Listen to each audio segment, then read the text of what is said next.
Ya, Assalamualaikum warahmatullahi wabarakatuh. Salam Salam sejahtera Pak untuk Kus. kita semua, salam sehat, salam bahagia. Ya, Teman-teman, sahabat SKP Wasalim, terima kasih atas waktunya, khususnya Pak Bin yang berkenan untuk menjadi pemantik hari ini. Materi hari ini sebetulnya materi negara kalau orang bilang, materi pemerintah ini.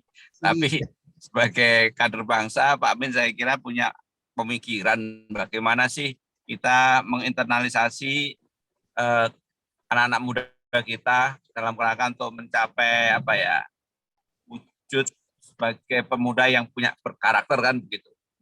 Jadi paling tidak punya pandangan-pandangan, punya cara pandang, dan ini penting sekali. Nggak ada yang istimewa menurut saya kalau bicara soal karakter building, tapi ini cukup penting menurut saya. Jadi kemarin saya berharap teman-teman memahami bahwa ada dalam sisi kiri yang saya share di grup itu adalah contoh-contoh ketika mengajak teman-teman untuk berbisnis. Nah, ketika kita bicara yang kanan, bagaimana kita mengajak teman-teman agar kita memiliki gairah ya untuk bagaimana membangun bangsa ini agar memiliki karakter yang baik. Nah, saya tidak bosan-bosan selalu bahwa barang ini memang agak langka gitu berbicara di jalan yang sepi, tapi ini dibutuhkan oleh bangsa dan negara kita. Nah, mulai memantik dari Pak Min, nanti teman-teman silakan mengkritisi karena ini memang wajar kalau ini bagian dari rencana pemerintah untuk menggerakkan semuanya ini. Tapi kita tahu pemerintah kalau berjalan sendiri saya kira agak kesulitan tanpa turun tangan rakyatnya kan gitu ya. Wah ini luar biasa. Saya dalam perjalanan ke Semarang karena mau nengok Om yang lagi koma gitu ya. Jadi mohon maaf saya nggak bisa hadir seperti biasanya. Tapi saya selalu mengatakan memang untuk berbicara baik itu nggak mudah. Tapi hari ini kita diberi kesempatan untuk berdialog dengan teman-teman. Silakan Pak, apa saja karena saya kira kita punya pandangan yang sama tentang bagaimana membangun kebiasaan-kebiasaan baik di negara ini sehingga punya karakter yang positif ya kalau kita orang berkarakter.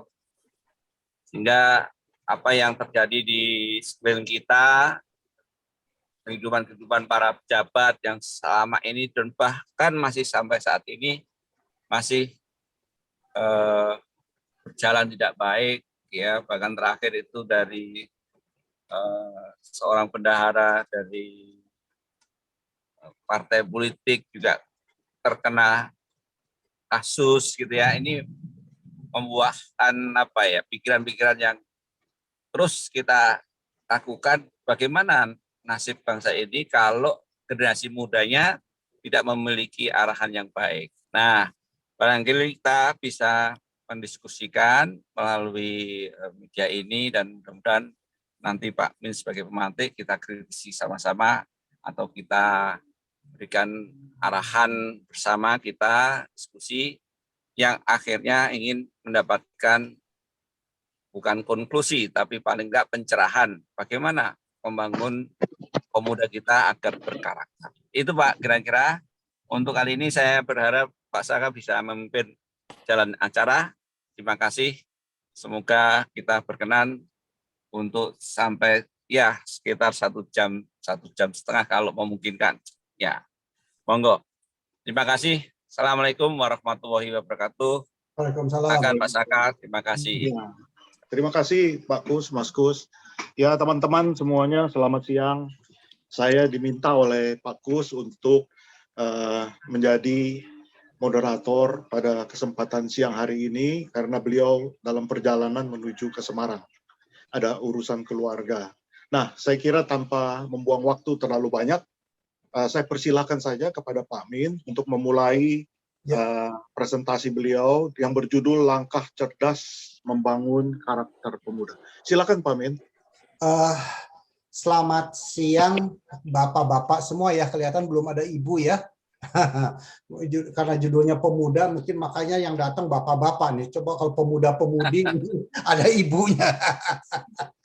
Baik, terima kasih Mas Kus untuk kesempatannya berbagi di SKB ini, dan Pak Saka terima kasih untuk memimpinlah diskusi kita. Semoga ini berjalan dengan baik.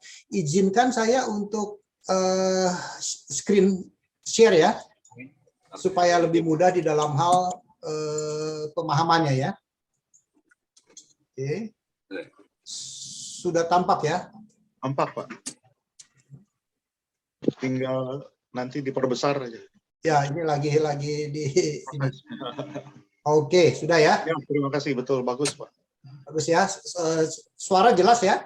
Suara jelas, bagus, Pak. Gambar oke, baik. Gambar oke. Ya, beberapa waktu yang lalu Mas Kus sempat WA saya, gimana Pak Min bicara tentang strategi cerdas, judulnya yang diusulkan ya, membangun karakter bangsa, gitu kira-kira. Kemudian bergeser menjadi karakter pemuda. Nah, buat saya mungkin judul tidak terlalu menjadi sebuah hal yang merubah secara drastis materi, karena pemimpin bangsa ini sebetulnya diisi oleh pemuda. Satu. Yang kedua juga bahwa definisi pemuda buat kita tuh sampai umur 65 kalau nggak salah. Jadi ya selama belum 65 masih kategori pemuda lah. Baik. Nah, coba saya akan membuat sebuah kutipan tentang tujuan negara Republik Indonesia ini yang berkaitan, kalau kita awalnya dengan bangsa itu ya, karakter bangsa itu, bahwa kewajiban negara dalam hal ini, siapapun nanti pemimpinnya, yang pasti saat ini ada di bawah Pak Jokowi gitu, berorientasinya mestinya kepada melindungi segenap bangsa Indonesia dan seluruh tumpah darah Indonesia, memajukan kesejahteraan umum. Nah, nanti kita mungkin bisa sambil berpikir apakah pemerintah kita di bawah komando Pak Jokowi ini sudah bisa menjawab poin-poin tujuan negara Republik Indonesia ini.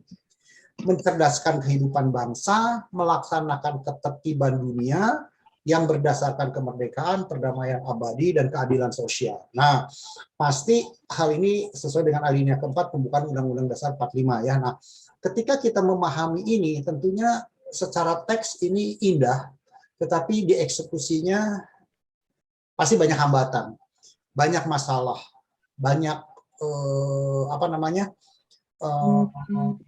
gangguan-gangguan ya, terutama kalau dalam konteks politik pasti saja akan terjadi pro dan kontra. Jadi sehebat apapun pemimpin dunia saat ini, kalau saya melihat generasi yang ada saat ini, sehebat apapun Pak Jokowi bergerak, pasti saja akan terjadi yang dislike gitu ya.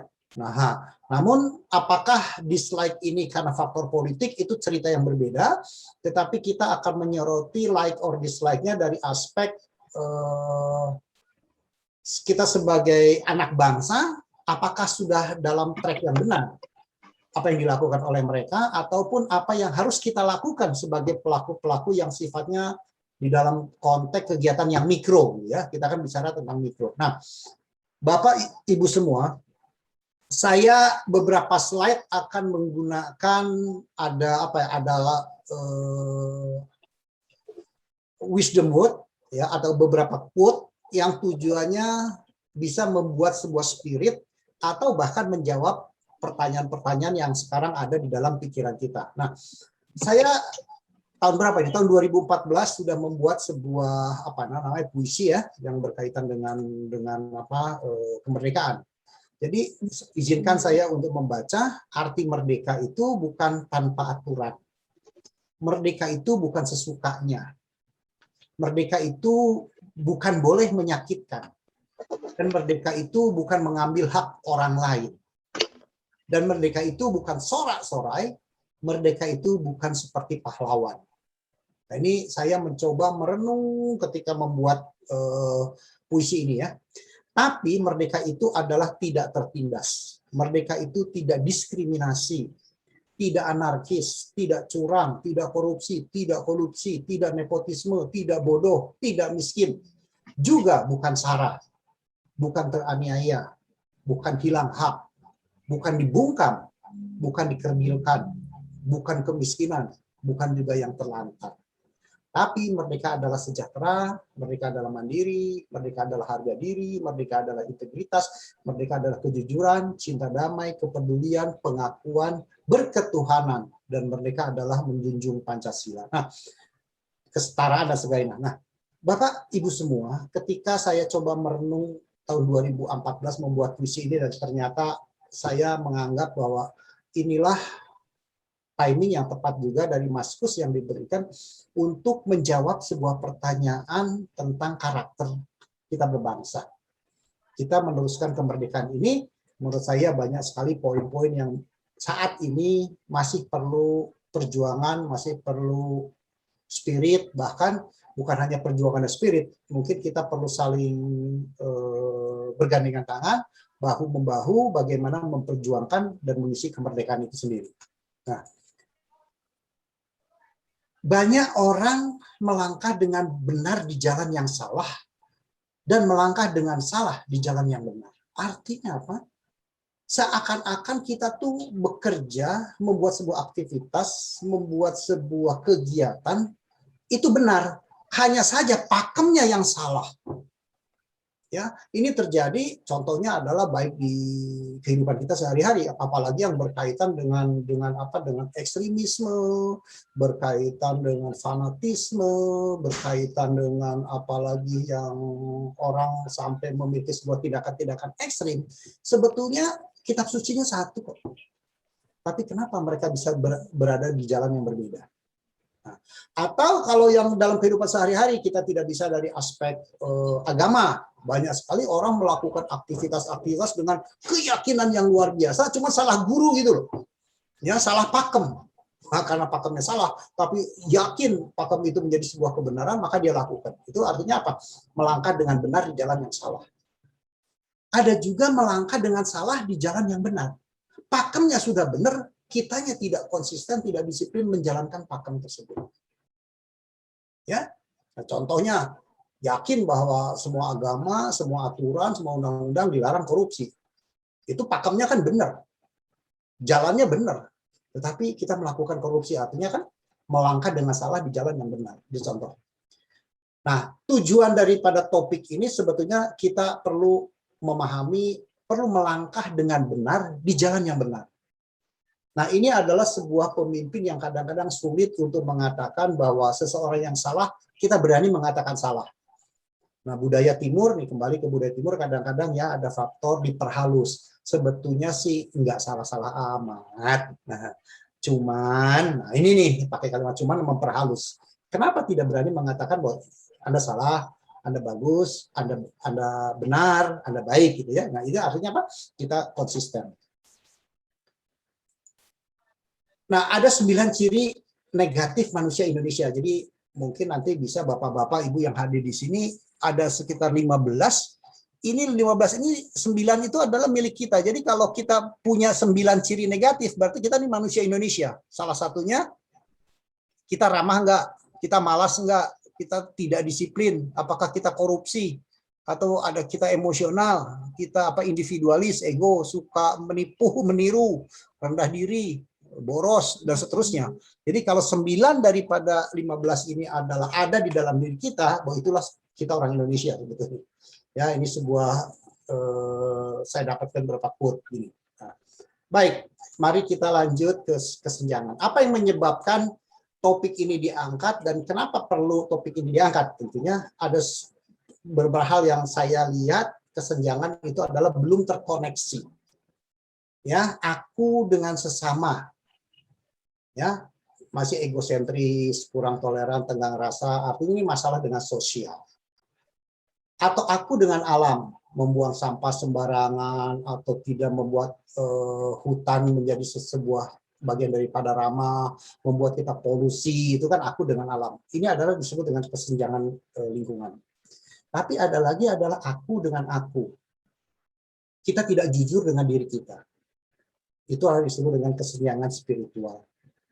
Ya, banyak sekali di antara lingkungan kita mungkin terjadi sekali keakuan. Ya, ingat apa yang dibawakan oleh Pak Sal waktu itu tentang berani berjalan sendiri. Berani berjalan sendiri sebetulnya tujuannya adalah bagaimana memperkuat kesenjangan spiritual ini menjadi sesuatu yang menarik. Jadi aku dengan akunya itu adalah, jadi jangan takut bahwa kita tidak populer, jangan takut bahwa kita beda. Dengan berjalan sendiri di jalan sepi itu, atau beliau lagi mengatakan sering saya mendapat chatting kalau pagi-pagi warak cukup gitu ya. Nah itu adalah bagian daripada aku dengan aku. Baik, nah saya akan coba. Saya baru saja ketemu orang, kemudian bertanya, hari kapan? Tadi pagi. Saya tanya, kemana si Mas itu kok nggak datang hari ini? Oh, dia tidak bisa hadir, maaf, sedang golf. Padahal ini ada acara menurut hemat saya jauh lebih penting ketimbang golf. Tapi kenapa sih kalau memang tidak bisa hadir atau tidak mau hadir ke dalam sebuah acara kedukaan, contohnya yang kita hadapi, kenapa sih mesti ngomong suami saya sedang tidak bisa tapi sedang golf? Bilang saja bahwa ada keperluan sesuatu sehingga maaf tidak bisa hadir. Itu kan lebih elegan ketimbang lagi ada kegiatan golf. Nah ini contoh adalah kesombongan adalah tanggung jawab setiap pribadi. Nah sama Bapak Ibu semua, ketika kita melihat sebuah tagline, ya kalau produk itu tagline, tetapi kalau diri kita kadang-kadang kita kan punya sebuah sebuah profesi yang disebut dengan the best speaker, the best motivator, kemudian the best the best macam-macam lah. Nah, pertanyaan kita, siapa yang mempredikatkan diri kita sebagai orang yang the best? Ya, pernah juga saya dapatkan sebuah WA, kemudian namanya anggaplah saya izin pinjam nama Pak Saka gitu ya. Wah, nama Saka, terus di bawahnya title-nya apa? The Champion Speaker. Begitu ya Pak Saka ya. Saya pinjam nama ya Pak Saka ya. Pak Saka ya. Nah, anggaplah Pak Saka, nama Pak Saka abadi. Kemudian tagline-nya adalah the champion speaker gitu ya, pembicara juara itu. Gitu. Kan itu kan tujuannya ada tagline sehingga orang mengenal Pak Saka itu adalah sebagai pembicara yang juara itu ya, yang hebat. Saya akan bertanya nanti Pak Saka, tagline itu tuh siapa yang ngasih sih? Apakah pernah ada perlombaan nggak para speaker tuh berkompetisi kemudian Pak Saka yang menang gitu loh? Kira-kira kan begitu ya. Kalau menjadi sebagai champion itu. Jadi beda sekali ketika kita bicara tentang pesona diri dengan sombong diri itu. Saya tagline adalah Mindiarto Selling Therapist. Itu adalah pesona diri. Itu adalah personal image ya, bahwa Mindiarto sebagai selling therapist, orang yang menterapi tentang dunia penjualan. Itu adalah personal image. Mindiarto ingin diimage-kan sebagai orang yang memahami tentang terapi dan penjualan.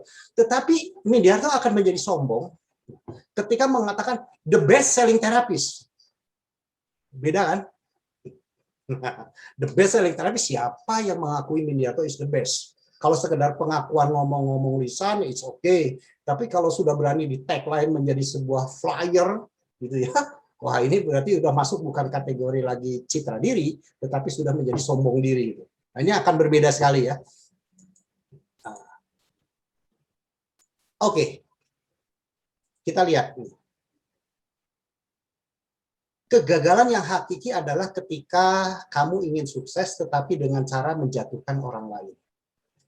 Itu pertanda jelas bahwa kamu tidak pernah yakin dengan kemampuanmu. Jadi ketika saya ingin menang bukan bagaimana melakukan lebih baik, tetapi menjelekkan pihak lain. Nah, dengan kata lain, kamu pasti bukanlah karakter bangsa yang diharapkan. Atau kamu adalah bukan karakter pemuda yang diharapkan. Begitu kira-kira ya. Baik. Kebiasaan yang baik sulit dibentuk tetapi mudah diterima. Ya memang yang baik ya cenderung susah. Cenderung tidak instan. Maka tidak mudah diterima. Tapi kebiasaan yang buruk mudah sekali dibentuk tetapi sulit diterima. Ya, ini beberapa quote yang semoga bisa menjadi sebuah pemicu di dalam diskusi kita. Nah, pertanyaan topik yang diminta oleh SKB itu adalah bagaimana kita bisa menjawab tadi, ya, menjadi apa, karakter pemuda, strategi cerdas. Saya mencoba waktu bicara dengan Pak Kus, wah, karakter cerdas nih. Kalau saya yang bikin tema sendiri, rasanya kesannya mediator jadi sombong. Saya nih mediator cerdas gitu, kira-kira kan begitu ya. Maka saya mencoba memperhalus topik cerdas itu dengan kata yang bisa lebih soft, ya. Seperti kita lihat bagaimana karakter yang komprehensif. Komprehensif artinya kan banyak unsur, banyak komponen, dan komponen ini perlu kita miliki sehingga ini merupakan karakter pemuda atau bangsa kita. Nah, pertanyaan sendiri, kenapa sih ada judulnya karakter bangsa atau karakter pemuda? Menurut saya, menurut Bapak Ibu semua, boleh di chat ya, nanti kita untuk diskusi kira-kira kalau karakter tuh makhluk apa kalau merujuk ke dalam pertanyaan ini. Boleh di chat, saya sambil tunggu kita diskusikan. Karakter tuh makhluk apa sih kira-kira lah dengan bahasa saya ya, tentunya bahasa ini. Boleh di chat, bantu. Apa sih karakter itu? Makhluk apakah karakter itu? Nah, di sini ada siapa, saya coba baca di itu ya, di partisipan. Ada Pak Cerah Iskardono, Pak Yudi, ada Pak Han Ibrahim, Pak Alman Indonesia. Kalau lihat fotonya Pak Alman Indonesia itu fotonya Pak Adi Subagja, tetapi kalau lihat foto picture-nya ya, tapi kalau lihat tadi videonya kelihatan bukan ya. Oke, terus ada Pak Antono Wahyudi, ada Mas Kus sendiri, Mas Pram, ada Pak Singgih dari Jogja ya. Boleh dibantu kira-kira kalau menurut Mas Singgih deh. Ini seorang guru nih dari Jogja. Nah, karakter tuh makhluk apa sih? Kira monggo Mas Singgih.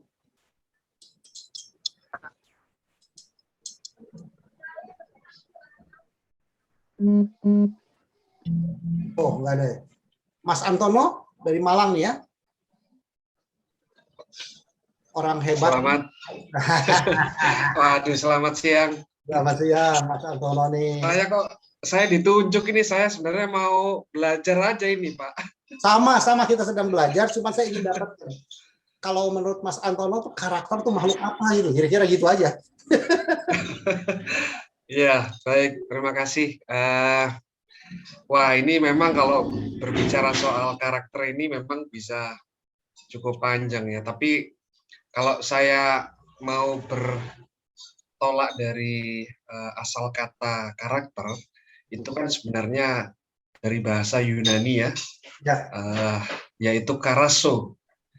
Karakter itu bahasa Yunaninya karaso ya. Artinya itu adalah cetak biru ya, atau format dasar. Nah, kalau karaso atau karakter ini adalah cetak biru yang ada dalam diri individu. Blueprint. Kenapa? Blueprint itu ya. Blueprint ya. Nah, persoalannya manusia akhirnya tidak dapat bisa memberikan bentuk ya, karena sudah ada format dasarnya, tidak bisa mencetak ya, membentuk. Ibarat seperti bumi ya, alam ya, hukum-hukum alam, lautan yang tidak mudah untuk kita selami ya, itu kan sudah ada kodratnya begitu. Tetapi karakter itu, tetapi manusia memang nggak bisa membentuknya. Manusia itu hanya bisa memiliki kekuatan dan kemampuan, katakanlah untuk mengatasi keterbatasannya di dalam atau menguasai kodrat atau kondisi naturalnya. Jadi ya, karakter itu bisa dipahami sebagai sekumpulan kondisi yang telah diberikan begitu saja atau telah ada begitu saja, atau bawaan lahir begitu ya. Meskipun dia bisa punya kekuatan, kemampuan untuk mengatasi keterbatasan-keterbatasannya seperti itu. Oke, gitu ya. Jadi ibaratnya kodrati gitu ya. Ya, kalau kita mau bandingkan dengan karakter dengan tipologi kepribadian, kemudian pada ranah religius atau mungkin keterampilan, etiket, etika ya, itu sudah berbeda lagi ya. Tapi kalau saya pakai perspektif etimologisnya saja, itu kira-kira seperti itu, Pak. Oke.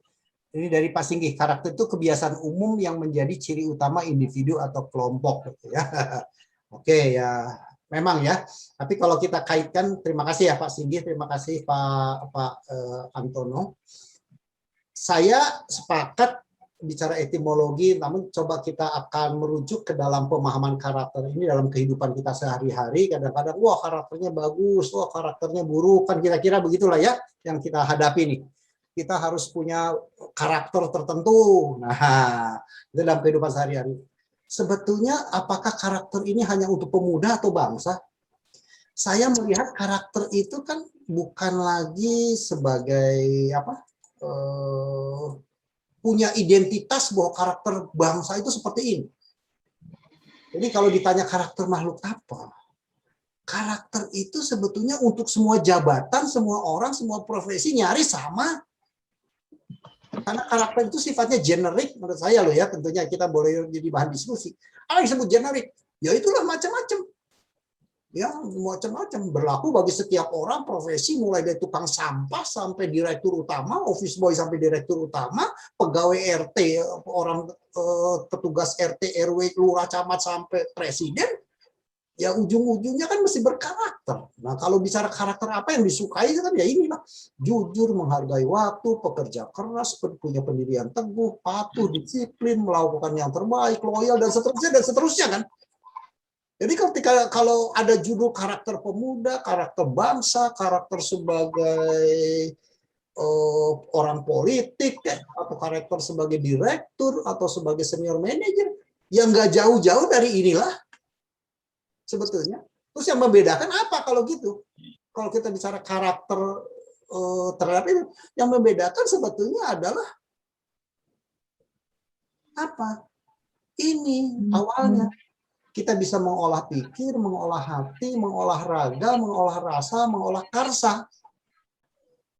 Ya, dari sinilah maka muncul sifat-sifat ini. Nah, pertanyaan lagi berkaitan dengan profesi, kalau office boy di kantor dengan direktur utama atau petugas kelurahan sampai dengan presiden, yang membedakan apa? Yang membedakan adalah sebetulnya ya kompetensinya. Kalau sebagai orang marketer ya karakter-karakter ini tetap dimiliki, perlu ditambah kompetensi tentang ilmu marketing manajemennya lah, understanding customer behavior-nya. Nah, kalau bagi gubernur ya mengerti tentang tata kelola kepemerintahan lah dan seterusnya gitu ya. Jadi menurut saya kembali bahwa karakter itu sifatnya adalah generik, kemudian yang membedakan adalah goal-nya. Nah, goal itu perlu diisi oleh apa? Kompetensi. Nah, pertanyaan selanjutnya, lalu bagaimana kaitannya dengan topik yang disajikan?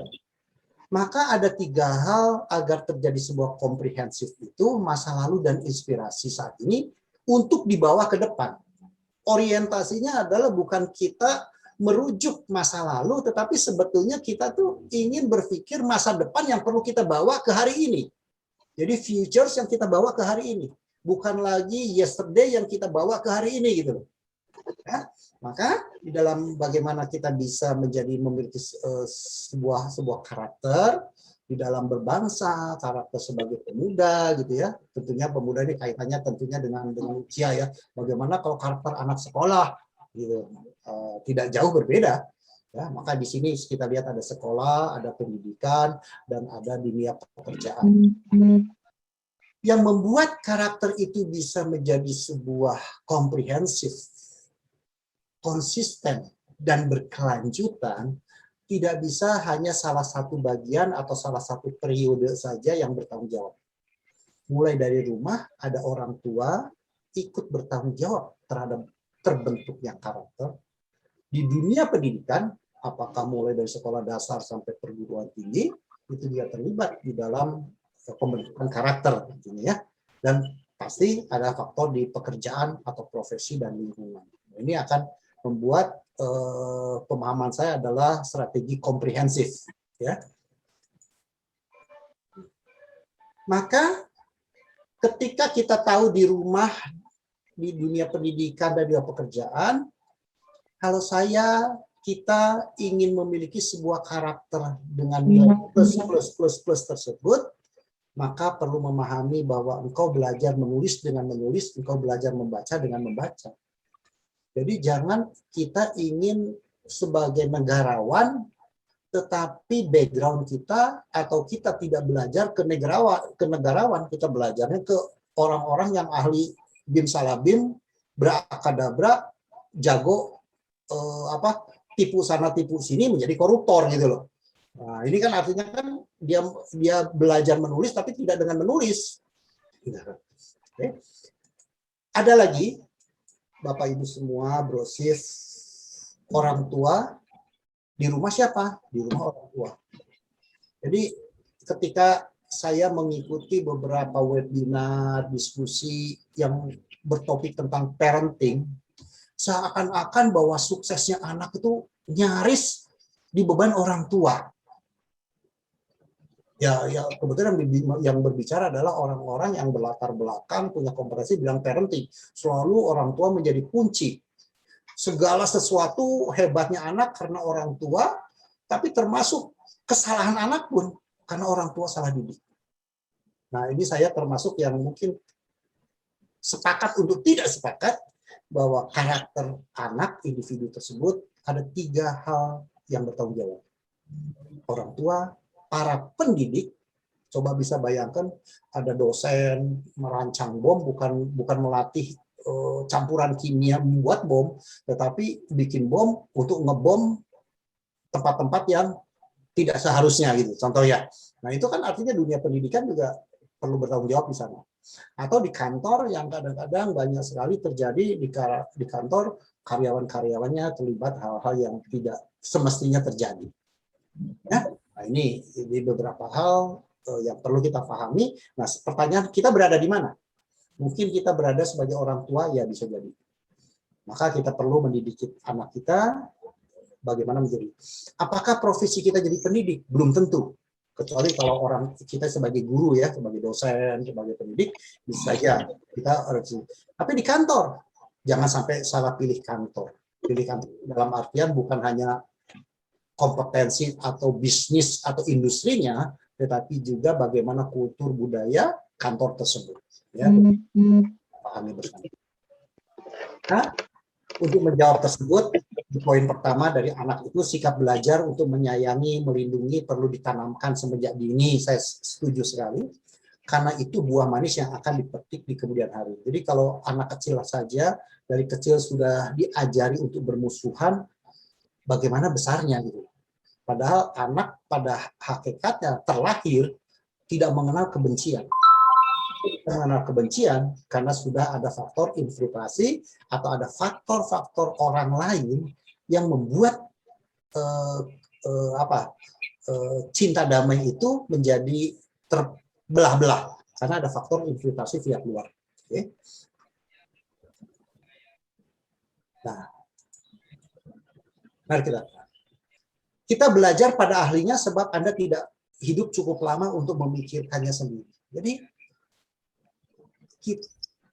di dalam perusahaan sendiri, ya baik dunia pekerjaan atau di dalam dunia pendidikan pun, kita kan sering sekali melihat ada sebuah yang disebut dengan gap dunia pendidikan dan dunia industri.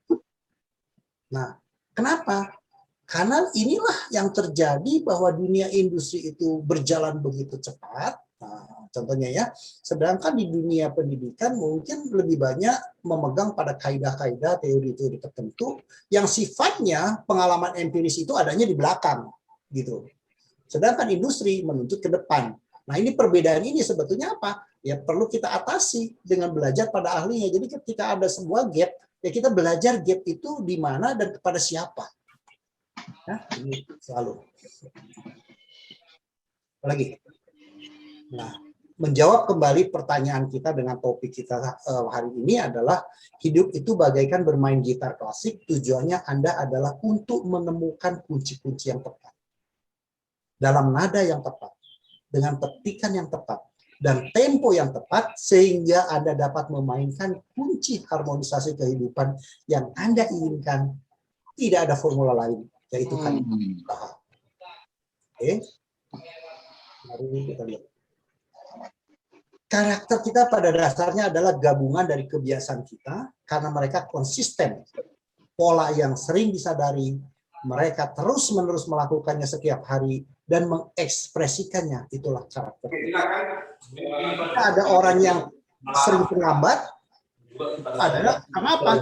Karena perilaku mereka sehari-hari menghargai waktu, maka mereka tindakannya adalah tidak terlambat. Jadi act-nya, tindakan itu kan bisa ada 3, bisa dalam bentuk ucap, bisa dalam bentuk teks, gitu ya, surat, teks, dan bisa juga dalam bentuk behavior. Nah, act-nya ini kan pasti timbul akibat antara think and feel, pikir, rasa, kemudian akan muncul berulang-ulang menjadi sebuah belief, dan belief itu akan dia lakukan. Nah, dan act ini bisa dalam bentuk, maka ketika kita terima WA akan kelihatan sekali karakternya. Ketika kita terima kata-kata tegas dan tidak tegas, pelintut dan sebagainya, itu kan kelihatan dari act. Kemudian behavior, bahasa tubuh, ya. Nah, ini akan bisa dilihat. Nah, jadi disiplin adalah bersikap dan kemudian menjadi karakter, melahirkan pemimpin berkebangsaan. Jadi the past and the present inspiration bring to the futures. Ini sebuah topik. Mari kita lihat, saya ingin mengambil aja ada sebuah pemimpin kita, saya artinya tidak melemahkan yang 4 yang lain, tetapi saya melihat bagaimana pendiri Republik awal, Soekarno, kemudian yang saat ini memimpin Pak Jokowi, dan kemudian ada di tengah tersebut adalah kira-kira Gus Dur, yang membawa banyak sekali perubahan-perubahan, membawa sekali banyak melakukan terobosan-terobosan gitu ya. Yang lainnya ya so-so aja menurut saya loh ya, tentunya boleh subjektif gitu ya. So-so aja ya, begitulah melakukan. Nah, saya melihat mereka ini adalah 3 ini yang bisa menjawab past, present, kemudian bring to the futures. Nah, pertanyaan selanjutnya sesuai dengan topik kita, bagaimana strategi cerdas, strategi yang komprehensif di dalam karakter pemuda. Nah, ini yang perlu pertanyaan yang perlu kita jawab. Bagaimana ke depannya kita? Nah, dari sisi sini kalau kita lihat dari sisi apa makna pendidikan, saya rasa para pendidik, para dosen sudah pasti paham lah ya, mengenai pengembangan sumber daya, pembiasaan, pengembangan keahlian, ya. Dan selanjutnya adalah jika Anda ingin menjadi guru keberhasilan dalam hidup, jadilah murid dengan pencapaian prestasi terlebih dahulu. Jadi jangan kita bicara bahwa saya ingin menjadi seorang yang hebat, ternyata ketika jadi murid, kita adalah murid yang nakal. Ketika jadi murid yang tidak patuh. Ketika kita jadi murid yang brutal, kira-kira begitu ya. Nah, ya. Maka ketika kita ingin menjadi pemimpin yang baik, jadilah murid dengan pencapaian prestasi terlebih dahulu. Dari aspek apa? Aspek profesi kita, aspek dengan keminatan kita, dan seterusnya. Baik. Nah, ada 2 hal ini dari sini, ada yang disebut commanding people dan guiding people. Seorang leaders, pemimpin ya, yang memiliki karakter yang membawa negara kita, bangsa kita, atau para pemuda kita, kita perlu memiliki pimpinan. Ada 2 tipe. Ke depan nih, tanda tanya ini tahun 2024 siapa presiden kita gitu ya. Apakah perlu orang yang commanding people, aliran keras, aliran diktator, contohnya mungkin aliran Pak Harto, wah main diktator, atau kita punya gaya ada guiding people, ada tokoh-tokoh yang memang menjadi panutan. Nah, ini menjadi sebuah pertanyaan ya. Jadi kerja benar adalah butuh pintar. Kerja baik butuh karakter. Dan ketika kita generasi penerus sebagai karakter pemuda di dalam berbangsa, kita perlu bekerja dengan baik dan benar. Jadi nggak cukup kita hanya punya IPK bagus, kita hanya punya gelar S2, S3, S4 sampai apapun itu hanya pinter, tetapi kita butuhkan juga karakter. Jadi kita akan bisa lihat kalau mau mengaca terhadap bagaimana situasi Jakarta ini, ya silahkan nanti dievaluasi. Ahok tuh orang pinter atau orang berkarakter? Itu contoh. Kemudian generasi penerusnya bagaimana? Orang pinter atau orang berkarakter? Nah, kemudian apa hasilnya? Kalau kita mau lihat dalam skop yang lebih mudah, gitu ya, kalau di Jakarta. Nah, di dalam Indonesia, kalau yang skop lebih luas, ya kita bisa banding-bandingkan. Pak Jokowi dengan SBY, nanti SBY dengan Megawati, Megawati dengan siapa lagi, Gus Dur, nanti Gus Dur dengan siapa lagi, Habibie, dan seterusnya. Silahkan, atau dari 7-7-nya. Mana yang pintar, mana yang berkarakter. Mana yang pintar dan berkarakter. Gitu ya. Dan apa hasilnya ketika kita punya pemimpin yang berkarakter dan pemimpin pintar? Bagaimana hasilnya kalau kita punya pemimpin yang hanya berkarakter? Bagaimana hasilnya ketika kita punya pemimpin hanya pintar itu? Ya, nah kita bisa rasakan dan kita bisa evaluasi bersama. Jadi alangkah indahnya apabila pikiran kita juga berbunyi seperti perut kita ketika merasa lapar. Itu bisa bayangkan ya, ketika lapar kriuk kriuk kriuk. Nah, gimana ya kalau kita nih, saya butuh mikir nih. Saya butuh energi, saya butuh kreativitas, saya butuh sesuatu yang menarik untuk berbangsa, bernegara gitu ya. Nah, bisa kayak lapar itu bunyinya pikiran kita. Ya, entah bunyinya seperti apa. Pinter adalah pekerjaan mudah karena bisa dilakukan dengan mengulang-ulang. Dari tidak bisa menjadi bisa, dari tidak ngerti bisa jadi ngerti. Ya, mudah. Tapi pekerjaan berkarakter adalah sebuah ibadah. Jadi akan sangat berbeda sekali ketika seseorang bekerja karena kepintaran, menjadi mudah, gampang, problem solving, ngerti, tetapi ketika tidak punya karakter, bahwa pekerjaan itu bukan sebagai ibadah, maka orientasinya akan berbeda. Gitu ya. Butuh apa? Butuh moral. Oke. Nah, nilai-nilai luhur budaya bangsa ini, ya saya coba lihat ada berapa? 18. Oke, nanti kita bisa di-share. 18 ini, apakah kita punya 18-nya ya belum tentulah. Tetapi secara umum budaya Indonesia, budaya bangsa kita, ini adalah ingin ke-18 ini tuh nampak oleh siapapun. Jadi kalau kita bicara dari aspek pemimpin republik, dari ke-1 sampai ke-7 diharapkan 18 ini ada. Ketika pemimpin kita dalam skop yang lebih rendah, di dalam gubernur, ya kita harapkan juga ada. Atau di kantor sekalipun, ya kita harapkan 18 ini minimum 50%-nya ada. Sehingga akan terjadi sebuah kekuatan di dalam organisasi. Nah, Bapak Ibu semua, agar kelihatan cerdas, nah ini saya tergelitik dengan judulnya Pak Kus ini, strategi cerdas itu ya. Nah, saya walaupun sudah ganti dengan strategi yang komprehensif, tapi biar Pak Kus ini kelihatan lebih cerdas gitu ya. Maka saya akan show di sini sebuah slide. Tadi kita sudah lihat ya, ada 18 nilai-nilai luhur budaya bangsa, 18 yang merah ini. Ini akan tercipta, yang merah ini akan tercipta ketika yang hijau kita sadar, yang hijau kita pahami, yang hijau kita tekuni, yang hijau kita jiwai. Bahwa Pancasila adalah sebagai falsafah negara, Bhinneka Tunggal Ika, kemudian kita Nusantara, Undang-Undang 845. Selama yang hijau ini kita tidak pahami, ya akan muncul lah. Ingin mengganti Pancasila lah, nggak cocok lah Ibu Kota Nusantara lah, Undang-Undang Dasar 45 ini perlu direvisi, diamandemen, apapun. Jadi kenapa yang hijaunya ini nggak matang, nggak bulat, nggak matang. Nah, kalau ingin matang, ingin nilai budaya luhur, budaya bangsa ini luhur, yang hijau ini yang mesti no kompromis, kita perkuat. Di mana lagi kita perlu memperkuat ini? Di rumah tempat ibadah. Perlu diperkuat di tempat ibadah. Bahwa namanya tempat ibadah itu urusannya adalah duniawi. Jangan sampai urusan duniawi dicampur adukan dengan urusan surgawi ya. Urusan surga dicampur adukan dengan urusan dunia.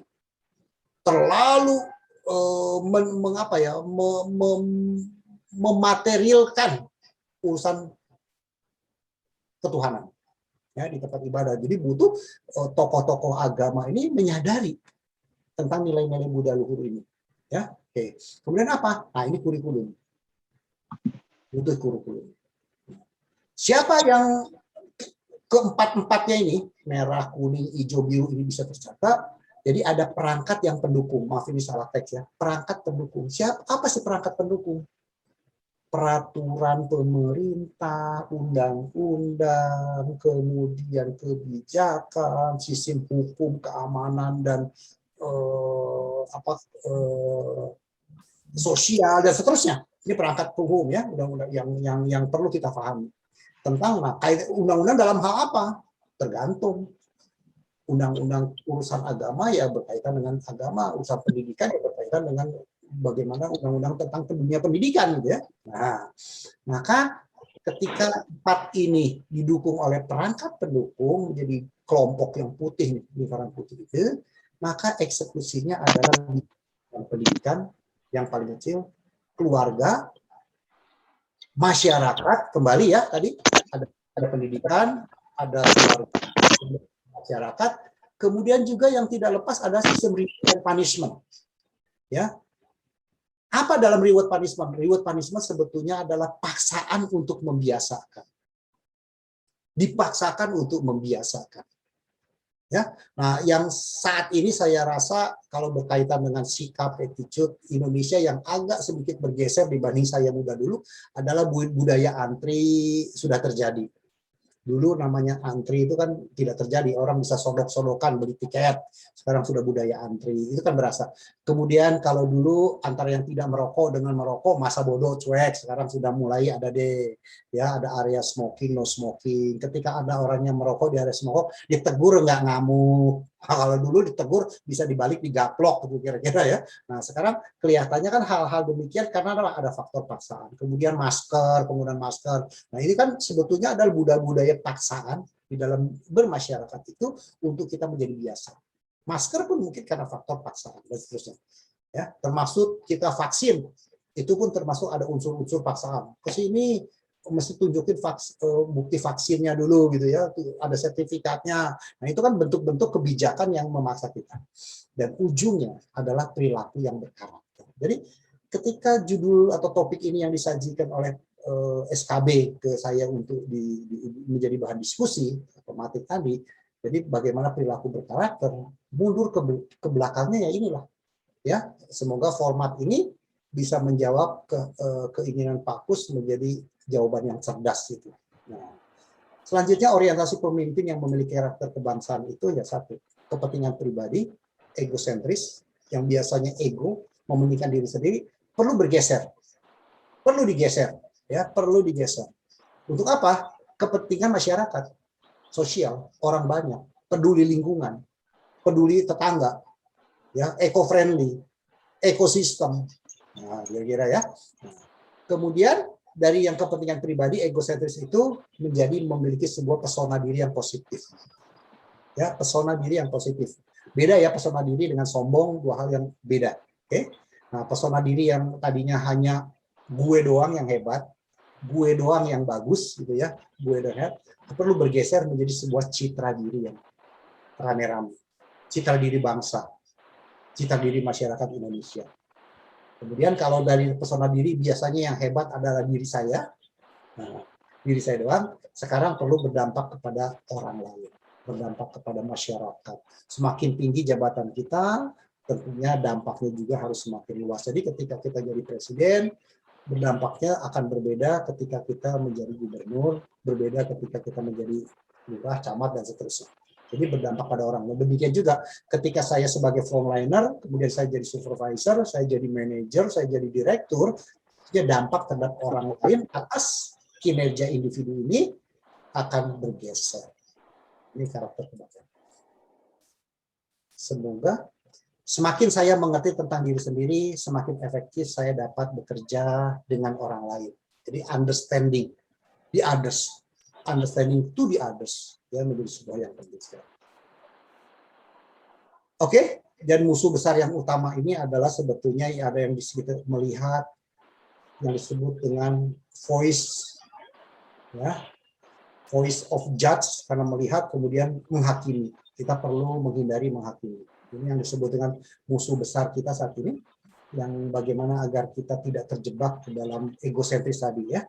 Kemudian a voice of cynicism, ada voice of fear, rasa takut. Nah, ini perlu kita buang, dan ini semua kita perlu melakukan berpikir dan bertindak secara baik. Ya, dengan cara apa? Ujung-ujungnya bertindak itu ada perform. Performnya apa? Ya performa dari individu yang tadi bergeser menjadi perform untuk orang lain atau orang lain. Mungkin rasanya ini saya lewat saja ini ya. Nah, sebuah quote yang ingin saya bagikan, berhenti menghujat, mari kita berbuat. Jadi jangan mengatakan pemerintah ini brengsek, pemerintah ini ngaco, pemerintah ini ngawur, pemerintah ini zolim dan sebagainya lah ya. Mari berhenti menghujat, mari kita berbuat apa yang sudah saya lakukan buat lingkungan kita. Tentunya dalam pengertian karakter berbangsa ini, karakter pemuda ini yang positif tentunya ya, karena karakter itu ya bisa negatif, bisa positif. Oke, terima kasih. Mungkin Pak Saka, Ya. saya coba sharingnya sampai situ dulu aja ya. Ya, terima kasih Pak. Apakah suara saya terdengar Pak? Baik, Pak Saka bagus suara. Oke. Karena saya pakai earphone ini, agak ribut, hujan besar di sini. Oke, masih baik. Masih baik ya. Oke. Ibu dan Bapak sekalian, ada beberapa hal yang saya kira menarik sekali untuk kita buat dalam bentuk summary, mungkin hanya singkat-singkat saja, beberapa menit saja. Yang pertama adalah ternyata Pak Min sudah memenuhi semua outline dari webinar yang dengan judul Langkah Komprehensif, dalam kurung mungkin cerdas, membangun karakter pemuda. Yaitu dari mana mulainya, kemudian yang kedua, caranya yang efektif, kemudian yang ketiga, siapa yang harus melakukan, dan yang keempat, outline yang sudah ditetapkan, yaitu tantangan dan solusinya bagaimana. Nah, dari 4 hal itu, kita bisa menarik banyak pelajaran, yaitu yang pertama adalah beliau mengungkapkan perihal berbagai hal yang dihubungkan dengan kesenjangan. Tadi sudah cukup mendalam diungkapkan. Kemudian yang kedua, beliau memberikan kepada kita juga suatu insight mengenai berbagai hal yang ada hubungan dengan ciri-ciri. Ya, toh? Ada ciri-ciri yang positif, ada ciri-ciri yang harus dibangun supaya lebih positif. Kemudian juga ketiga, beliau berbicara mengenai sasaran atau goal yang harus kita capai bersama. Yang dasarnya adalah menurut beliau kompetensi yang harus kita bangun. Dari waktu ke waktu, yaitu dari satu tempat ke tempat lain, mulai dari rumah, yaitu sampai dengan di arena pendidikan, sampai di arena pekerjaan, dan juga yang tidak kalah penting adalah lingkungan. Ya. Sebab dengan demikian kita bisa maju dengan lebih baik dan mempunyai future atau hari depan yang lebih cerah. Sebab arah pembicaraan Pak Min adalah kepada bagaimana kita membangun ini menuju hari depan yang lebih baik, atau future yang lebih baik. Dan beliau bagus sekali, yaitu beliau mengemukakan kepada kita semua, selain hal-hal yang tadi sudah saya sampaikan, ada satu hal yang sangat menarik, yaitu perihal harmonisasi. Dan harmonisasi ini beliau kupas dalam suatu slide, dan slide ini saya kira banyak memberikan kepada kita suatu insight betapa pentingnya sebenarnya harmonisasi dari semua hal yang memang sudah dibicarakan dari awal sampai dengan akhir. Dan kalau kita melihat semuanya ini, maka jelas kepada kita bahwa kita harus menggunakan semua kesempatan yang kita miliki, karena kesempatan itu adalah peluang emas. Dan kalau kesempatan dan peluang emas itu kita bisa gunakan, maka sasaran untuk mencapai langkah-langkah cerdas atau komprehensif dalam membangun karakter pemuda, saya kira bisa kita penuhi, dan semakin cepat tentu semakin baik. Oke, Ibu dan Bapak sekalian, kita sekarang melanjut kepada tanya jawab. Kita mempunyai waktu, kalau saya melihat jadwal waktu yang ditetapkan oleh Mas Kus itu, kita akan ancer-ancer selesai pada jam 3:30 sore. Ya.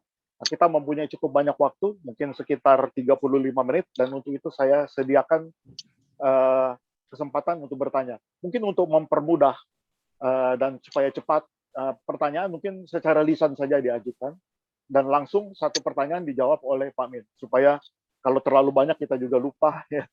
Dan kalau terlalu banyak mungkin juga tidak terlalu tepat sasarannya untuk bisa menjawab, karena kadang-kadang juga Pak kita lupa. Saka, Gitu. Silakan. itu ada Kang Yudi itu Pak Saka. Ya, betul. Ya. Kang Yudi dulu tuh Oh, kasih ya, Kang Yudi peluang silakan. Kang Yudi, betul Mas Kus, Kang Yudi silakan. Nanti ada Pak Edi Suwarno ini. Kang Yudi dulu, silakan Kang Yudi. Terima kasih atas presentasinya. Sangat menarik ya, sangat menarik. Sebentar. Sangat menarik. Tadi dibahas tentang ada kesenjangan sosial, ya, kesenjangan antara yang kaya dan miskin. Dan menurut saya ini penyebabnya adalah perspektif atau mindset dari kebanyakan kita merasa bahwa di dunia ini nggak ada hal yang cukup buat setiap orang, ya. There is not enough, ya. Nggak ada cukup kebahagiaan, nggak ada cukup natural resources, nggak ada cukup pekerjaan, nggak ada cukup ini. Sehingga apa yang terjadi adalah kita filosofi hidupnya adalah hanya untuk mendapatkan. Nah, padahal ada cukup semuanya di dunia ini. There is enough of everything. Ada cukup segalanya. Ada cukup kebahagiaan, ada cukup kekayaan alam, ada cukup pekerjaan, ada cukup apa. Cuman yang kita gagal sebagai bangsa ini adalah mindset kita kebanyakan merasa kurang terus. Nah, inilah akar daripada banyak masalah. Ya, korupsi, main curang dan semuanya itu karena mindset kita tidak merasa cukup. Ya, padahal segalanya sudah cukup. Dan ketika perspektif atau mindset kita dibalikkan bahwa semuanya cukup kok. Ya, all we have to do is to share. Apa yang perlu kita lakukan hanyalah berbagi. Berbagi kekayaan kita, berbagi keahlian kita, dan apa yang kita semua lakukan di SKB Salim ini adalah kita berbagi waktu kita untuk membangun karakter bangsa yang lebih bagus. Ya, ini adalah tanda yang sangat positif. Nah, inilah sikap berbagi bahwa sebenarnya kita semua udah cukup segalanya, ya. Dan kita hilangkan penyakit lack, penyakit kurang. Not enough time, not enough work, not enough money. Kelihatannya semuanya not enough, ya. Padahal semuanya udah cukup kok. All we have to do adalah kita bagikan dan kita akan merasa, oh ternyata dengan harta kekayaan saya sekarang ini udah cukup kok. Masih ada banyak orang yang jauh lebih kurang daripada kita. Ya, of course kita merasa cukup. Tidak berarti kita set higher goal, kita tidak menetapkan cita-cita yang lebih tinggi, itu nggak apa-apa. Tapi perasaan kita berangkat untuk mendapatkan semua cita-cita itu dari perasaan cukup, bukan dari perasaan kurang. Nah, itu yang saya tangkap.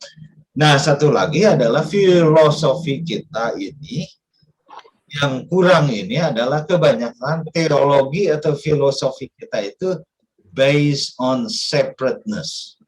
Didasarkan akan keterpisahan. Jadi ini membuat orang menjadi individu dan ego. Ya, masalah lingkungan sebodoh amat. Padahal kita ini we are all one. Kita ini satu. We are all connected. Satu dengan orang lain, satu dengan alam. Ya, kalau kita menghancurkan alam, nanti alam akan berbalik. Ya, ketika kita sadar bahwa orang lain adalah bagian daripada diri kita, maka kita akan berbuat baik ke setiap orang. Karena kita sadar what we do to others, we do to ourselves. Apa yang kita lakukan pada orang lain, sebenarnya kita sedang melakukannya pada diri kita. Jadi kalau dengan filosofi kita semua itu satu, akan sulit untuk berbuat jahat pada orang lain. untuk menyakiti orang lain. Apalagi tindakan-tindakan kriminal, mencuri barang orang lain dan segalanya akan musnah dengan paradigma dan perspektif sebenarnya we are all one. Nah, ini termasuk kita ada pandemi coronavirus selama 2 tahun lebih. Ini karena kenapa?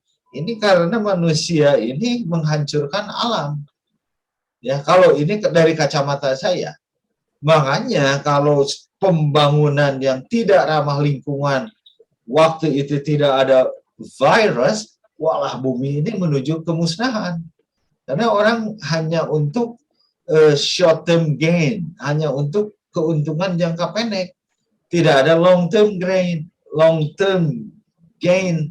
Makanya Allah merestrukturisasi sendiri bahwa kegiatan manusia ini harus dihentikan dulu. Caranya gimana? Nah, dilahirkanlah oleh alam yang namanya coronavirus untuk menghentikan semua kegiatan. Tapi itu my perspective ya. I could be wrong. Mungkin saya salah juga. Tapi itu menurut pendapat saya. Ya. Nah, selain daripada kita ini semua we are all one, there is enough. Nah, untuk semua warga Indonesia untuk menciptakan kedamaian dan ketenangan abadi adalah dengan sikap toleransi terhadap semua orang, terhadap sikap agama dan semuanya. Dan menurut saya ini kata lebih baik itu di semua tempat ibadah itu harus dihapuskan.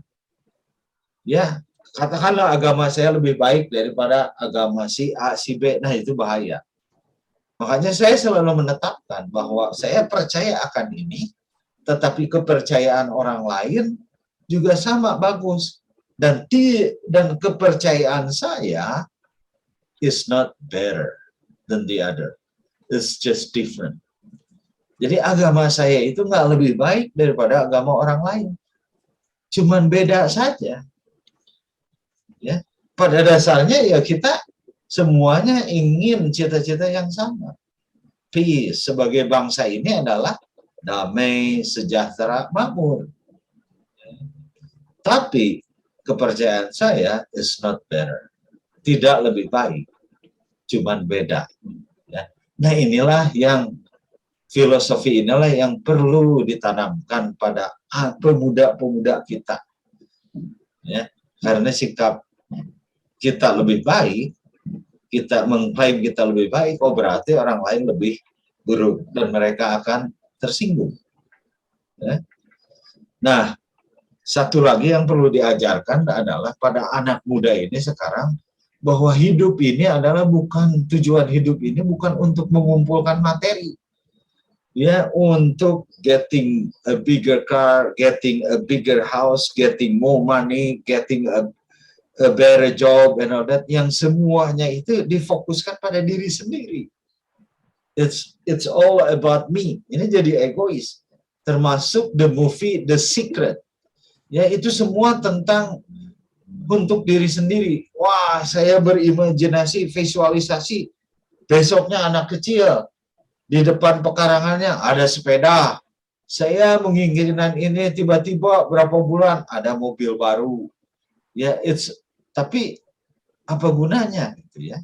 Apa gunanya?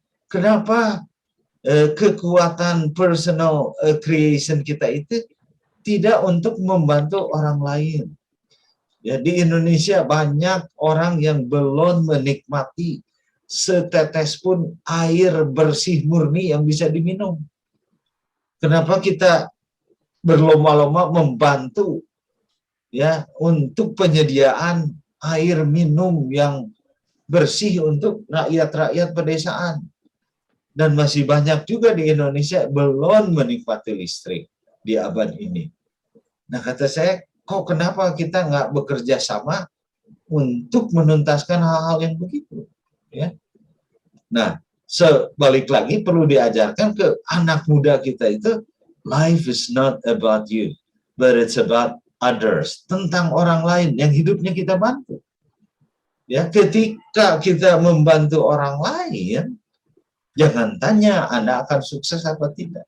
Sukses akan dijamin. Semua kemudahan dalam hidup, alam semesta yang di atas Sang Pencipta akan membantu kita.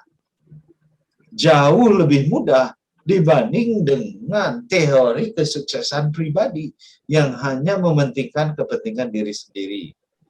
Ya. Nah, yang lain adalah bagaimana kalau dalam pendidikan kita itu ada yang namanya Departemen Mental Health Department. Departemen yang mengurus kesehatan mental bangsa kita. Karena bangsa kita ini mungkin secara badannya oke, tapi mentalnya pada sakit nih. Ya, why? Karena mental yang sakit ini adalah kita terlalu banyak berpikir. Kita terlalu banyak menggunakan kepala kita untuk sukses.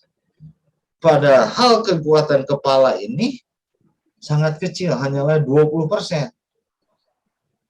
Nah, kemarin itu dengan Pak Nur Ubay saya pernah ini webinar juga mengatakan bahwa sumber kecerdasan intuisi manusia dan kecerdasan manusia yang terhebat adalah the heart intelligence, kecerdasan hati. Dan inilah yang perlu kita bangun di pemuda kita. Inilah heart intelligence ini yang mesti menjadi kurikulum pendidikan di SKB Salim nanti, di seluruh sekolah di Indonesia ini. Ya. Oke. Sekian dari saya. Terima kasih. Ya, terima kasih Kang Yudi. Pak Min, apakah ada tanggapan singkat sebelum kita melangkah kepada Pak Edi Suwarno yang tadi sempat raise hand? Silakan. Terima kasih Pak Saka. Kelihatan Pak Yudi bukan bertanya, tetapi menyempurnakan malah. Ya. Siap. Pak Yudi bukan bertanya, tetapi lebih mengelaborasi dan menyempurnakan paparan kita, sehingga itu sebagai insight barulah dari Pak Yudi. Ya. Oke. Pak Min, kita melangkah kepada Pak Edi Suwarno. Tadi sudah raise hand. Silakan. Mas Edi, silakan. Ya, makasih Pak Saka. Pak Mindiarto, materinya bagus sih Pak, yang mungkin ingin saya tanyakan terkait implementasi Pak. Kan di Indonesia ini kan ada pegawai yang swasta atau ada juga yang PNS Pak.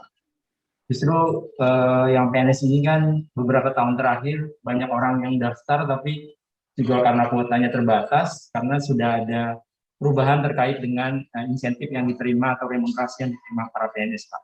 Karena yang kita ketahui jumlahnya juga nggak sedikit Pak, jutaan orang yang jadi PNS.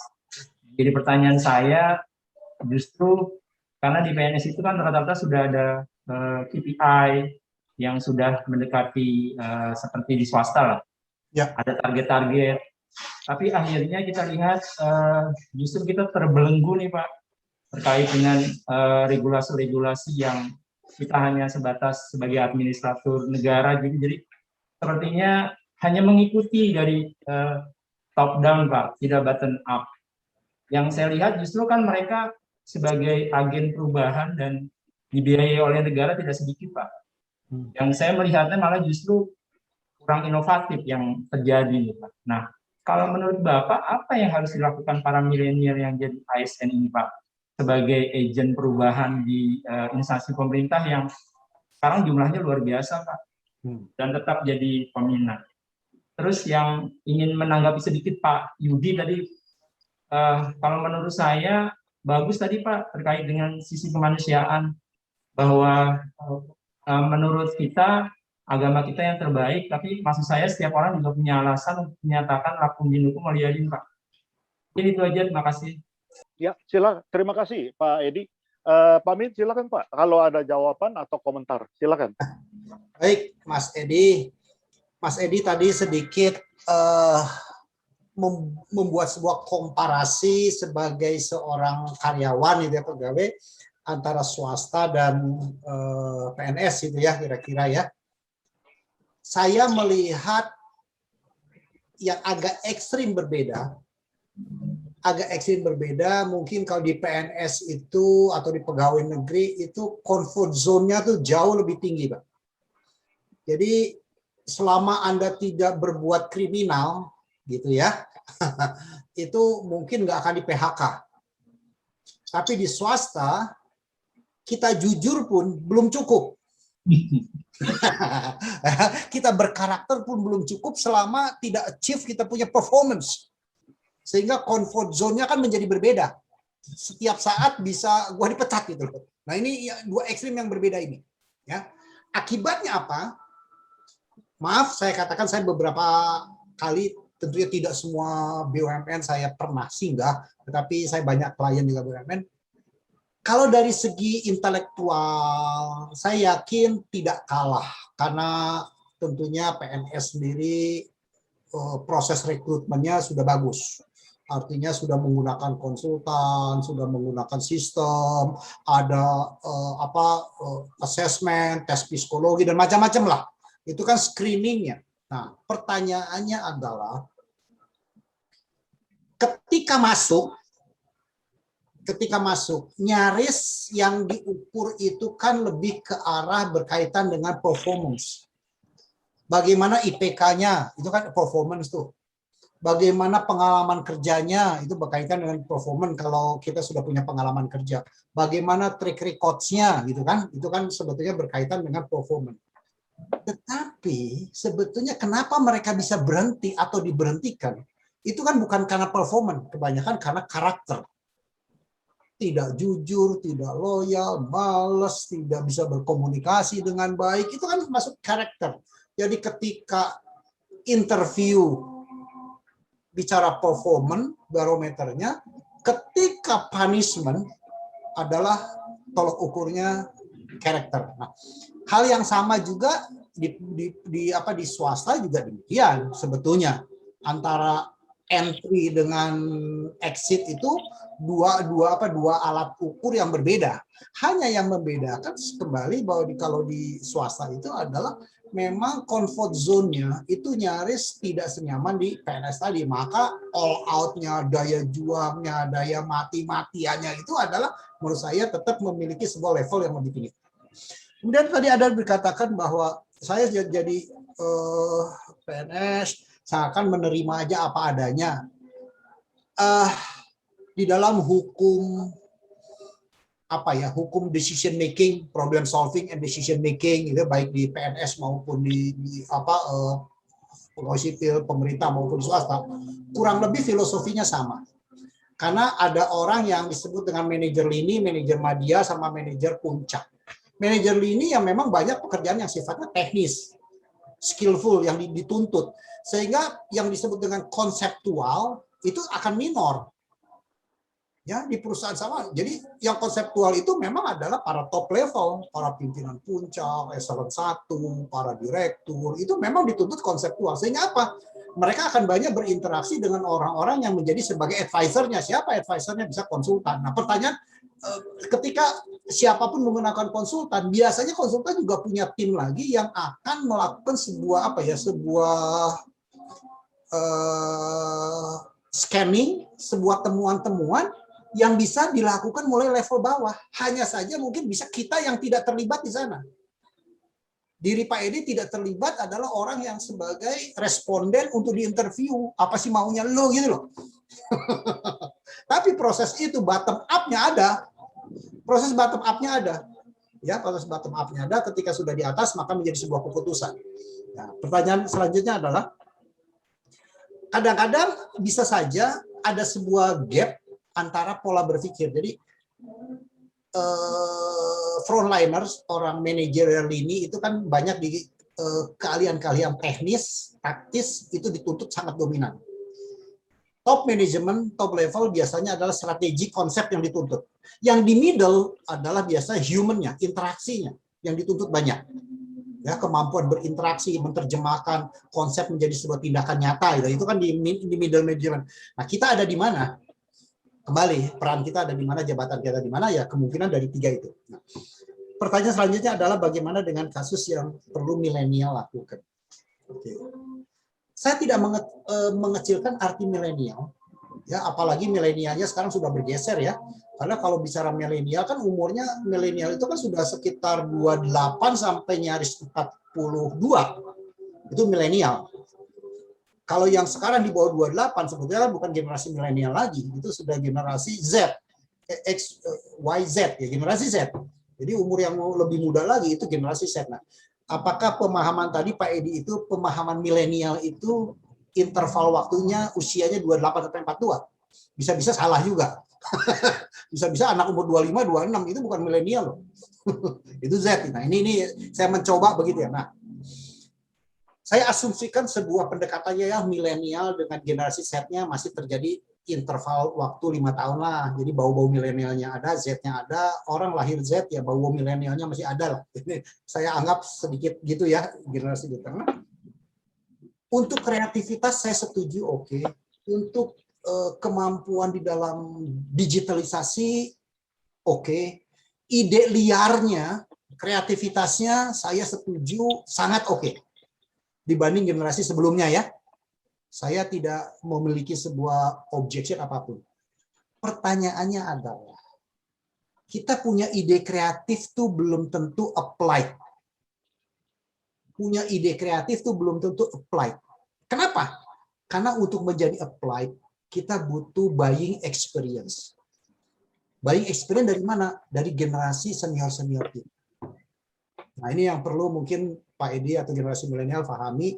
Jadi bukan tidak dihargai, idenya dihargai, tetapi tidak sepenuhnya itu bisa dieksekusi. Nah, perlu yang disebut dengan buying experience. Dari mana? Dari senior-senior kita harus tahu. Karena mereka punya sejarah, punya pengalaman sedikit gitu ya. Nah ini yang perlu di-combine. Apakah ini sudah selesai ketika milenial sudah berinteraksi dengan generasi yang seniornya ya dengan belajar experience? Belum selesai, Pak. Belum selesai untuk menjadi sebuah tindakan yang sifatnya sosial masyarakat. Butuh lagi generasi orang-orang yang memiliki sifat wisdom. Sehingga ini tidak ada merugikan ke pihak kiri kanan. Tidak merugikan pihak orang lain. Jadi ide hanya sekedar ide, itu tidak ada wisdom, itu adalah liar. Gitu loh. Nah, butuh wise. Nah, siapa yang memiliki wisdom? Biasanya memang ada orang-orang, pimpinan-pimpinan tertentu yang memiliki pengetahuannya cukup, pengalaman cukup, dan kemudian jam terbang cukup. Nah, 3 itulah. Ide kreatif, ditambah buying experience, ditambah perilaku yang wise, itu adalah akan menghasilkan sebuah tindakan yang bisa diterima oleh masyarakat. Mungkin itu menjawab Pak Saka, Pak Edi ya. Ya, terima kasih. Sebuah jawaban yang komprehensif dan saya kira cukup bagus ya, Pak Edi. Oke, kita masih mempunyai waktu kurang lebih mungkin 10-11 menit. Mungkin kalau masih ada pertanyaan, silakan. Menanggapi boleh Pak? Oh, silakan. No problem, Pak. Pak, sebetulnya saya sepakat dengan apa yang tadi terakhir Bapak ungkapkan. Problemnya di kita adalah pada saat menyampaikan sesuatu ide itu kadang-kadang kan leadership-nya ini merasa bahwa dia sudah punya pengalaman, dia punya pengalaman atau experience, idenya juga bagus. Ya. Tapi kan kadang-kadang kan membuat kita harus apa ya? Kadang-kadang ide kita dianggap enough gitu Pak, cukup gitu Pak. Itu kan sebetulnya bukan menafikan experience ya Pak, tapi kan seseorang punya masa jayanya tersendiri Pak. Tapi apakah itu bisa diimplementasikan di masa sekarang, itu juga jadi pertanyaan bersama dan diskusinya panjang.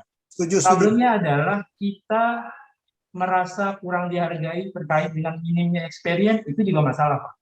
Oke. Nggak gampang gitu kita nerimanya. Nah itu yang kadang-kadang membuat pikiran kita itu dirasa itu kan nggak punya pengalaman dengan ide ini belum tentu berhasil. Saya sudah punya pengalaman. Nah, itu yang kadang jadi tembok Cina, Pak. Iya, setuju, Pak. Nah, itu Pak sebetulnya nggak gampang untuk usia-usia yang tadi Bapak bilang kan low end, ada yang menengah tuh sebagai jembatan dari yang top ke bawah. Nah, ini kebetulan saya di level yang menengah ini nggak mudah tuh, Pak. Ya, mengejawantahkan atau mengimplementasikan target-target yang berasal dari top down sehingga dimengerti sampai yang low end ini, Pak. Ya, betul. Demikian, Pak. Oke, saya melengkapi ya kalau gitu Pak Edi. Terima kasih Pak Edi ya. Disitulah yang adalah disebut dengan gap information atau gap communication, Pak. Ini harus diperbaiki dari semua pihak. Dari semua pihak perlu diperbaiki bagaimana cara berkomunikasi. Jadi yang sering terjadi adalah gaya komunikasi. Beginilah, ketika saya berbicara dengan Pak Saka yang usianya lebih lanjut, lebih senior saya akan berbicara dengan gaya yang berbeda ketika saya harus berbicara dengan orang yang 20 tahun di bawah saya. Kan gitu. Siapa yang harus mengkoreksi? Setiap individu. Jadi ketika Pak Edi harus berinteraksi dengan yang di senior, bagaimana cara Pak Edi berkomunikasi, bagaimana cara Edi presentasi, bagaimana cara Edi meyakinkan pimpinan. Itu akan berbeda ketika Pak Edi berbicara dengan orang-orang yang di bawah Pak Edi 10 tahun, caranya, gayanya, metodenya berbeda. Jadi saya tidak bisa memaksakan gaya saya dipakai ke atas cocok, ke bawah cocok gitu loh. Nah, ini kan gaya komunikasi, Pak. Teknik-teknik komunikasi. Nah, terus terang, ini gap communication ini adalah PR kita bersama. Yang sering terjadi adalah memang ada faktor egosentris. Orang yang sudah sepuh merasa ingin lebih dihormati. Wah, gimana. Paling simpel beginilah. Kalau Pak Edi, maaf Pak Edi sekarang usia berapa Pak Edi? Saya 49 tahun, Mbak. Oke. Kalau Pak Edi 49, saya bisa membayangkan ketika dulu ada tante Pak Edi berkunjung ke rumah Pak Edi. Tante Pak D, Bu D gitu ya. Oh ini, Edi, ini nih, Mbak D, Bu D datang nih. Apa yang dilakukan Pak Edi? Kalau Pak Edi adalah datang menghampiri tante, Bu D, Pak D, kemudian sungkem atau salim. Betul kan?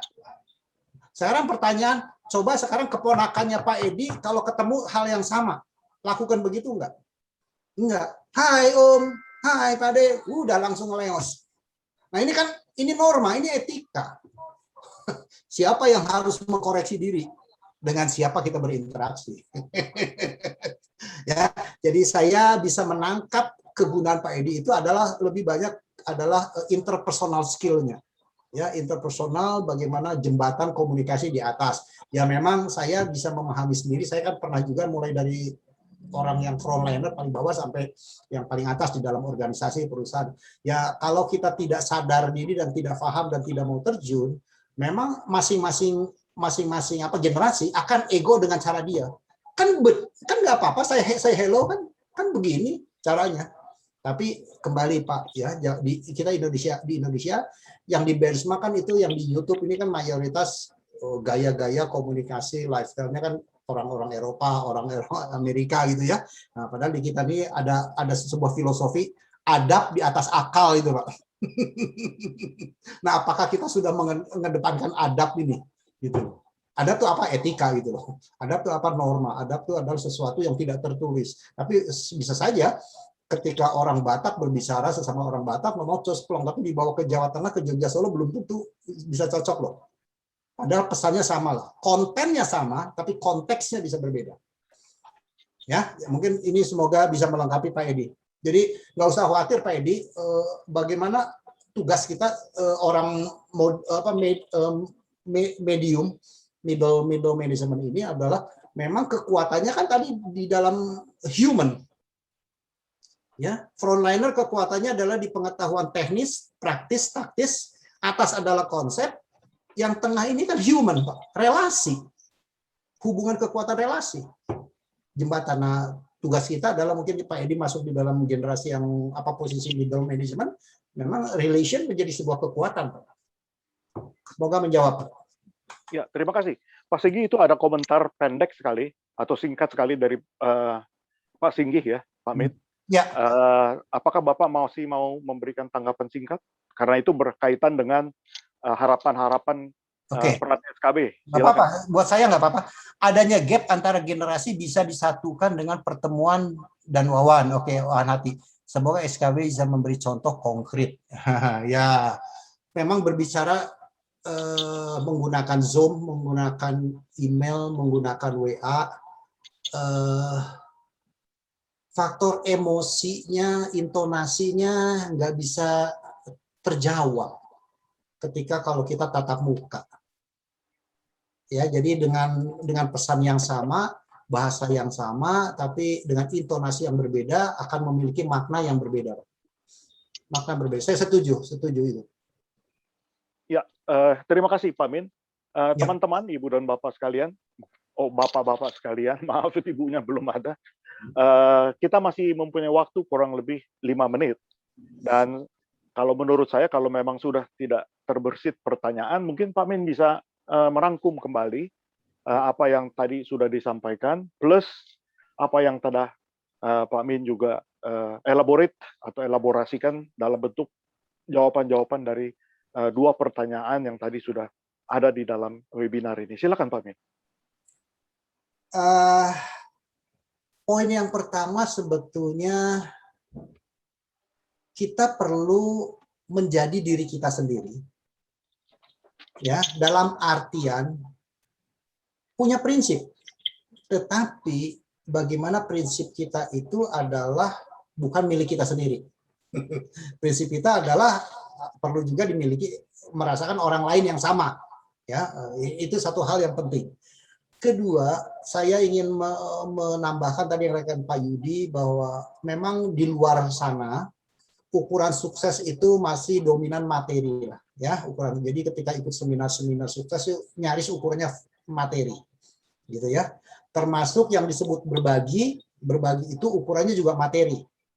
Saya bisa nyumbang berapa juta, saya bisa menyumbang berapa miliar, itu kan ukurannya materi.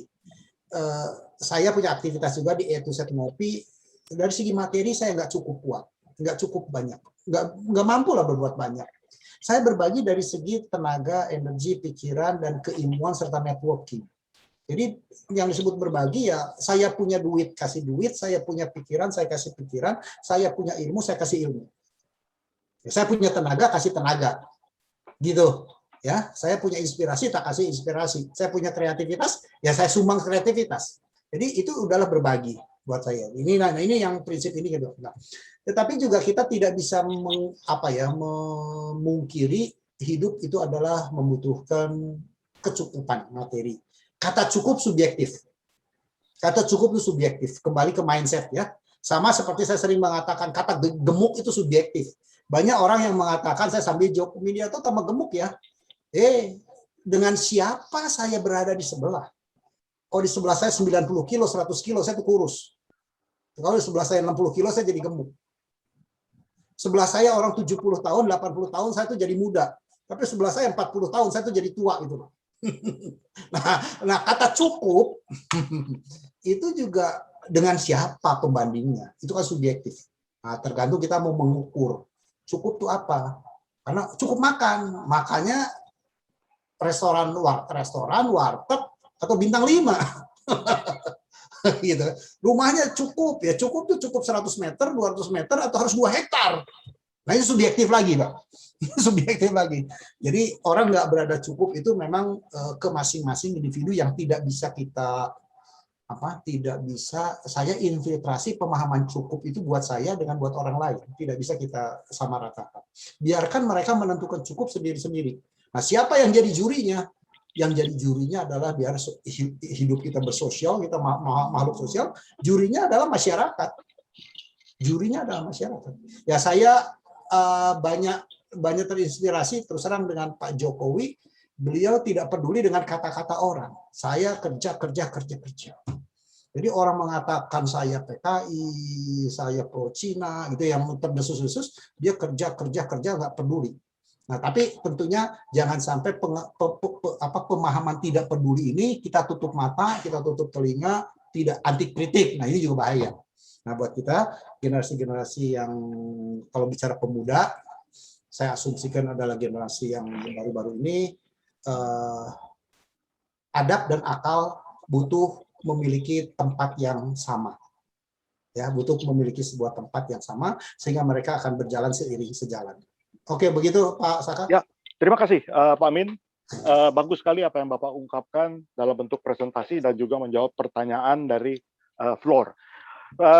Saya kira saya tutup pembicaraan kita selama kurang lebih satu setengah jam ini dengan suatu ungkapan dari seseorang yang memang mempunyai banyak pengalaman di dalam dunia praktek, yaitu sehari-hari, yaitu beliau mengatakan talent sets the floor, character sets the ceiling. Jadi orang mengatakan atau beliau mengatakan talenta itu adalah merupakan dasar atau basic, gitu.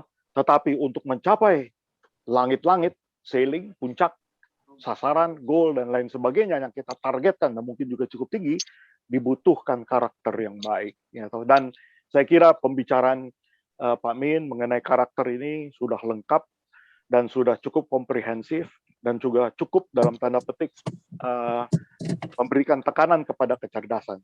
Terima kasih, tepuk tangan yang meriah untuk Pak Min dan tepuk tangan untuk kita semua. Terima kasih. Terima kasih Pak Saka, Pak Ya, Gus, terima kasih. teman-teman Terima semua. kasih Pak Min, terima kasih sekali Pak Min. Sami-sami, Pak Gus. Ya, terima kasih Pak Kus. Terima kasih Pak Saka. Terima kasih teman-teman. Ya, saya kembalikan ke Pak Kus. Semoga bermanfaat ya. Ya. Ya, ya. Terima kasih teman-teman. Nah, luar biasa Pak Min pencerahannya. Ya ini bagian dari yang tadi kita ingin selalu lah mengingatkan kita sendiri bagaimana kita berkarakter, dan luar biasa tadi materinya saya ngikutin sambil nyetir. Luar biasa, hebat. Teman-teman yang kebetulan melakukan ibadah puasa nanti melalui media ini, saya mohon maaf lahir batin, dan semoga ibadah kita diridhoi Allah SWT. Terima kasih atas atensinya, dan semoga kita mendapatkan materi-materi berikutnya dari Pak Min dan semuanya. Pak Ananto ini juga, Pak Mas Anto juga kita agendakan nanti.